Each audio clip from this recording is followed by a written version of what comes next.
Good morning, you guys. Well, I don't know why I always say that because I realize, I'm filming in the morning, but you guys are probably not going to be watching in the morning. Well, some of you guys will. But anyways, happy Friday. It's a Friday when I'm filming this. Welcome back to my YouTube channel. For those of you who are new here, my name is Lexi. Welcome to the channel. And for those of you who are not new here, thank you for rejoining.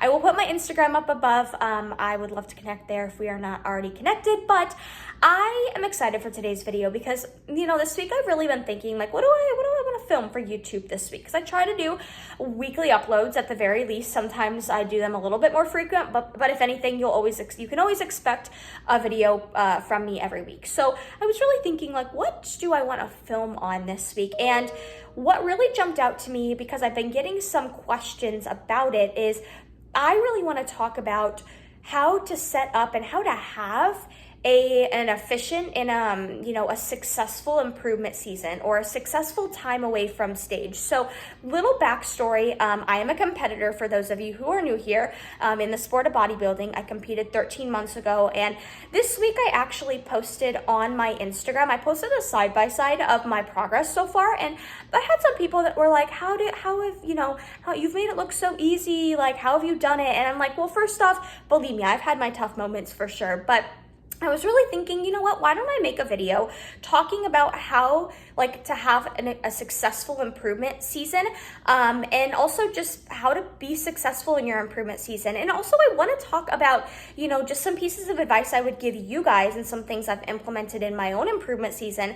And then also talk to you guys too about some of the not so great moments I've had during my improvement season, because one of my goals is to always be real with you guys. And after getting a comment this week about I feel like, you're so perfect in your improvement season. I appreciate that, but I also want you guys to know that I'm not perfect. I struggle too. And these past 13 months have been, have not been all sunshines and rainbows. So I want to share some of my past struggles too, when it comes to body image, binging, things like that during this improvement season. So I'll touch on that in this video as well, but welcome to another video. And I will catch you guys in a little bit.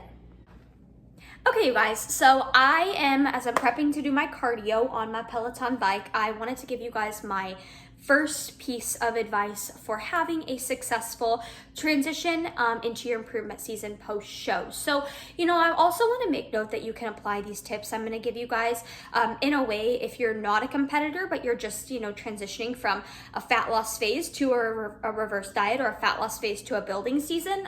But my first piece of advice is don't overcomplicate things and don't overthink things. So what I mean by that is, I think a lot of times people think that that there's an on season and there's an off season, and that the two seasons are so drastically different, when I think that it really does hinder us when we think that way, that we think that there's an on season as a competitor and then an off season, because that's why you'll hear, I never say off season, I always say improvement season, because in my personal opinion, if you want to be a good competitor, you're in prep year round. You're either prepping and you're prepping for a show, or you're prepping to improve, right? So the goals are different, whether you're prepping for a show or whether or not you're in your improvement season, but you can't look at it as an on and an off season. So when I say don't overcomplicate things, I mean, don't look at them as being two drastically different seasons. Yes, the goals are different, right? But if you really sit down and think about it, what's really changing? Your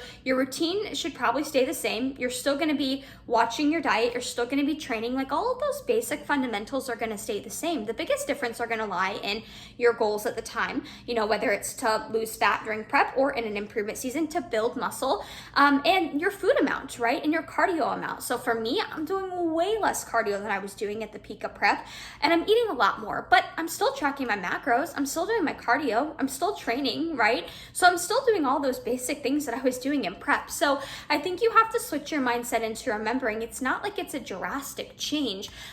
You're still doing the basic fundamental things you would do in both seasons. The goals are different, and you're just kind of manipulating those things a little bit. So, eating more food, doing less cardio, kind of doing everything with the goal to improve your physique rather than doing everything, with the goal to prep for a show and lean down, right? So that's my first biggest tip, is to just not overcomplicate things. Don't overthink it, and still stick with your same routine. Just adjust it as your food changes and as your cardio changes. But I'm gonna do my cardio real quick and then I will be back in a bit. Believe me, I'm gonna keep these tips going. And I also wanna talk a little bit about my struggles in this improvement season, so stay tuned for that. Hello friends, so I have my hair up in a bun now, which those of you guys who are new here, usually that is my standard hairstyle, but I'm getting ready to go to the gym. And I wanted to talk about, so now I'm gonna talk about something that I'm a very open and vulnerable person, and I think I've talked about it once on my channel before, but I got a comment this week when I posted like my my reverse diet progress so far, which I'll put that picture up above. And I got somebody and they were like, you know, Lexi, you make it look so easy. You know, you make it look like it's been such a flawless process. And, you know, I'm glad I've made it appear that way, but I never wanted to come across as like it being like I haven't struggled throughout these past 13 months between those two pictures I posted. So I wanted to talk about binging, so to say, because I get this question a lot about like, have I ever struggled with binging post-show specifically, and kind of how to combat it. So one thing, you know, I want to bring up, I'm holding it in my hand to talk about. So I have this little chocolate bar. It's this like, I want to give away. It's from this company called The Good Chocolate, but it's like made with a lot less sugar and it's just a lot more natural, so to say, but it's still chocolate. But one of the things that has helped me is, you know, to not binge or to not have a ton of crazy cravings is I don't ignore my cravings. If I'm craving something, rather than telling myself, no, you can't have that, I work things in moderation. And that really does help to prevent me against feeling like I need to go out and go crazy and binge and eat everything. So to be completely honest, because I work, you know, I have a piece of chocolate every once in a while when I'm craving it, I don't feel the need to go crazy when, you know, I go out to eat, or when I'm in an instance where a ton of like dessert is put around me, because I work it in moderation when I'm craving it, and that really helps me not to feel overly deprived, and it doesn't make me feel like I need to binge, so to say. But that's not to say, you know, in my past, I'll be completely honest, when I was in high school, so a while ago, I did struggle with binging. I wasn't necessarily, I wasn't diagnosed with binge eating disorder or anything, but I definitely had binging tendencies where I would kind of fall into like a natural pattern of not eating a ton throughout the day, and then at night I would just like eat a ton of snacky foods like goldfish, peanut butter pretzels, trail mix. Like I would get the family size servings out of the pantry and I would just like go ham on them. And so I struggled a lot with that in high school. Now that's not to say I would say for me personally, I didn't struggle with that a ton post show. Part of it is because I feel like throughout my prep, like I said, I didn't necessarily restrict myself. Of course, I had a lot less food I was eating, you know, compared to where I'm at now, but I didn't cut out whole food groups. So by the time I competed, I didn't feel overly restricted. So personally, I didn't struggle a ton with binging right after my show. However, I do remember this past Christmas going home and just being in the home I grew up in and being in that same environment where I did struggle with binging when I was in high school. And then obviously during that time, being in my reverse diet, being in my off season, or quote unquote off season, not really off, but you guys know what I mean. I did struggle a little bit with feeling like I was like kind of losing a little control. I didn't have a full on binge, but I had felt like, ooh, okay, I was kind of giving into some old habits that I had, you know, that had kind of resurfaced right then and there because I was in that same house that I used to struggle with binging in. So I think that had a lot to do with it. So I've definitely struggled with that. And then I've had, you know, times between, you know, my last show and now where I haven't been perfect on my diet, right? But I think the biggest thing is that I never have that all or nothing mentality. And let's just say I was a little off on my macros one day, or I had something I maybe shouldn't have eaten. I don't wake up the next day and punish myself or beat myself up for that. I just look at it as, you know what can you learn from what you did yesterday? And then, you know what, start fresh today and pick up where you left off. That's the way I look at it. So that's just something I wanted to share, but I also wanted to show you guys this like chocolate because I swear it is so good. I usually don't like dark chocolate, but it's called The Good Chocolate. That's the company. So check them out if you like chocolate. Sometimes like I'll just do a square a day and it gets the job done. What's going on, YouTube? Welcome back to this video. So it's actually been a few days since I filmed. It's Sunday, and I think the last time I filmed was Friday. And I'll be completely honest, I'm a chronic overthinker, and I was thinking I was gonna finish this video yesterday, but I was like, do I even like want to put out this video? I feel like so far I've just been talking. I'm like, are people gonna want to listen? Are they gonna even see any value in this video? And then I'm like, you know what, Lexi, you're just overthinking it. just speak from the heart, you know, continue filming and upload it. And you know what? If only one person watches, not the end of the world. But it's Sunday now, and my little Sunday kind of routine ritual in the morning is I wake up, I do a little work. I actually just had a call with a client. Now I am drinking my decaf coffee cold brew creation in my PEScience shaker bottle. So it's just decaf or instant decaf coffee, a little bit of almond milk, stevia, and chocolate greens from PEScience that are amazing. Tastes like straight chocolate powder. I drink this, of course, after I drink a good amount of water. But I wanted to finish this video and talk about some really important things that are really important to me that I want to share on the topic of this video. So I'm going to finish this and then I'm going to sit down and chit chat with you guys. Hello friends. Okay, so now I'm sitting down and as I promised, I wanted to share some things kind of continuing with the flow of this video being tips for a successful improvement season and furthermore so speaking a little bit about my own personal experience because as I mentioned, at least I think I mentioned at the beginning of the video, I've had people before tell me, they're like, Lexi, your post-show like improvement season it's looked like it's been just so perfect and you haven't had any struggles. But guys, believe me, I've had my struggles. You know, little background and people that, you know, haven't known me for as long. I wasn't as active on social media back during this phase of my life, but I stayed lean for a very long time. And when I say lean, like very lean, like close to being stage lean. And part of it was after the first time I competed, I was somebody who naturally like just had a very quick metabolism. So, you know, I was able to stay lean because I mean, I didn't have to eat, like I was still able to eat a good amount of food. And I don't think I realized that how that was really holding me back. So this is truthfully, I can honestly attest and say that this is the first intentional improvement season that I have taken where I have had the intent of gaining weight. You know, I've gotten uncomfortable and, you know, there are some days where I wake up and I'm like, oh my gosh, am I going too far? Or, you know, sometimes what I tend to even do is if I see myself and I'm having a bad body image day, I think of how I looked, you know, back in the day when I was really struggling with binging and, you know, just being very unhappy with that.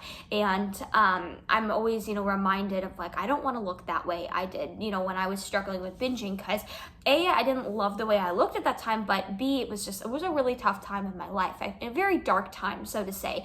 But enough about that. You know, I just did want to just kind of preface by saying if you go back and look, and I mean, I can try to find pictures if I find them, of just like where I was at years ago when I was just like not competing, I was just lean and it was very lean. So this is truly the heaviest I have been in probably 5 years. So it's been scary. It's been uncomfortable at times, but you know, the biggest thing I do when I have bad body image days is I always tell myself, Lexi, it's a little bit of temporary discomfort right now that's gonna pay off long term, right? Because I know that like to be a good athlete in bodybuilding, I have to go through phases where I'm gonna be a little bit uncomfortable. And you know, and if I don't choose to go through those phases, I have to be okay with just staying the same and always being average on stage every year. And that's not what I want, right? And you know, when I have a bad body image day, here's what I do. And I tell my clients this too. I wake up, let's say I'm not loving the way I'm looking or I'm just having a bad body image day. I tell myself, Lexi, stop looking in the mirror. Stop don't look at yourself every time you pass a mirror. Don't focus on your external appearance today. Just like literally focus on, you know, getting through the day and tomorrow will be better because that's typically how it works is we'll have one bad body image day and then the next day we could feel the complete opposite. And also if you're having a bad body image day, deep into your improvement season, I would say maybe don't wear a sports bra and like a super revealing outfit because then you're going to be forced to look at yourself in the mirror. So when I'm not having a great body image day, I'll wear, you know, something that's a little bit more looser fitting and that way I can strictly just focus on my workout and not be focused so much on like the way I look, so to say. But that's kind of how I deal with bad body image days. I absolutely have them, so don't think I don't. I just typically, I'm not somebody who wants to get on social media saying like, oh my God, I'm having a bad body image day, blah, blah, blah. No, because like that's a me problem, right? But furthermore, I wanted to give 2 more tips about having a successful improvement season. And The first thing I was gonna mention before when I was in the kitchen, but I was gonna say, if you know you have a trigger food that like you cannot just eat a portion size of, like, you know, I think we all know there are those foods out there, I'll use Oreos for an example, where maybe you can't just have one, you have to have the whole sleeve. It's kind of an all or nothing thing. If you know there are foods out there like that, especially right after your show, do not keep those foods around. You can absolutely keep them around deeper into your improvement season when your relationship with food is in a good spot, but I oftentimes find that as competitors, we're very susceptible, like the first maybe month or two post-show, to overeat and have moments of weakness like that. So if I, you know, could give you a recommendation, it would be post-show, do not keep food in the house that you know you have no control over. For me, things that are very hard to limit myself on is trail mix, and also like cereal. I don't keep that stuff around because I know that I'm always very tempted to have a lot of it in one sitting and not just one serving size. So that's a big tip. Second biggest tip I want to give you guys is, after your show, I think a lot of times competitors think, oh, I'll hire a coach for my prep to get me lean for show day, and then afterwards, you know, I'll be fine on my own. But you do not know how a post-show is gonna be, like how the post-show experience is, until you go through it yourself. And it can be a hard time. It really can be. You know, post-show blues are a real thing. You can feel like you're kind of losing your identity because, oh my gosh, I hyped up this show day, now it's over, now what? And I find that if you wanna have an intentional improvement season, having a coach in your corner, having somebody to help you set new goals, having somebody to hold you accountable, it's super, super helpful. This is the first, you know, like I said, intentional improvement season I've had. And this is also the first time I've had a coach in my improvement season. So there's a lot to be said for that, in my opinion. But definitely having a coach will certainly help. And another thing too I want to mention is something that really helps me is following other accounts or other girls who may be going through the same phase as me.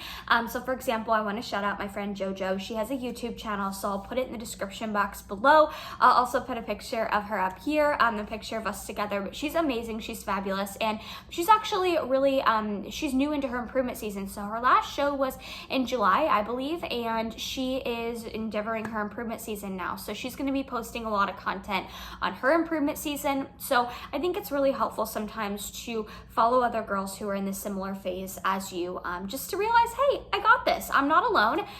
Other people struggle too. Like, we've got this. And I also want to put it out there that if any of you guys out there are struggling or you just need some support and you want to talk, I'm always here. You can always shoot me a DM on Instagram, or, you know, comment below if you feel comfortable, but I'm always here if, you know, if you just need an ear to listen or just to vent to. But I think this is going to wrap up kind of my whole improvement season video and talk and all of that. You know, the first clip of the video, kind of when I talked about shifting your mindset when it comes to prep versus improvement season and not overcomplicating it and thinking it has to be totally different. I think that's a really big piece of advice I would encourage you guys to, you know, practice and listen to. You know, like I said, I always consider myself in prep. I'm either just prepping and getting lean for a show, or I'm prepping and improving. And right now, I just so happen to be prepping and improving. But I hope that hopefully I'm starting prep at the end of this year after over a year off of stage